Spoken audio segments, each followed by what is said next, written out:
Well, first, I was introduced to the practice. It was in 1974. I was 27 at the time, and I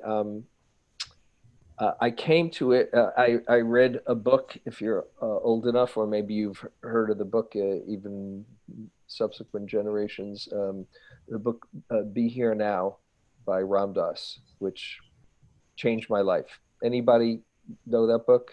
Just, okay, so good. Oh, we're on the same page, so to speak.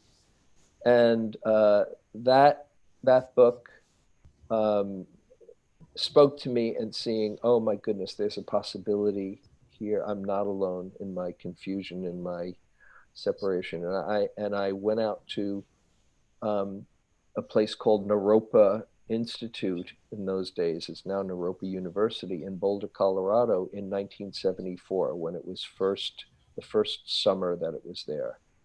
And Joseph Goldstein and Jack Kornfield were teaching. They had just come back from Asia.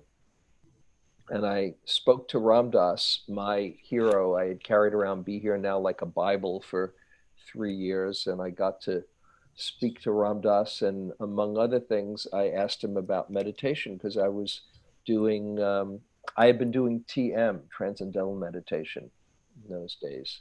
The Beatles did it, and I figured if it was good enough for John Lennon, it was good enough for me. And I did TM for a few years.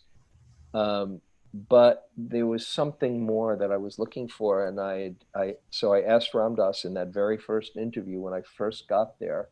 I said, "What about meditation? I've been doing TM. What do you think?" And he said, "Go check this guy Goldstein out. He's pretty good."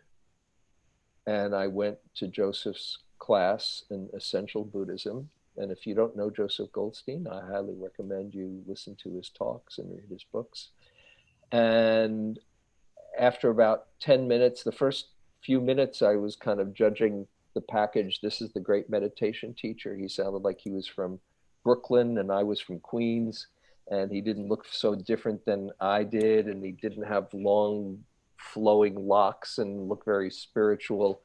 And I thought, this is the meditation teacher? Oh, I don't know. And then after about 10 minutes, I really heard what he was saying and where he was coming from, not just what he was saying, but how he was. And he was saying it was possible to not be run by your neurotic thoughts. I had never entertained that as a possibility before. But the way he said it, I believed him. And there was a part of me that just said, I'm going for it. Because I had my own inner turmoil and suffering. And I just dove in, hook, line, and sinking into the practice.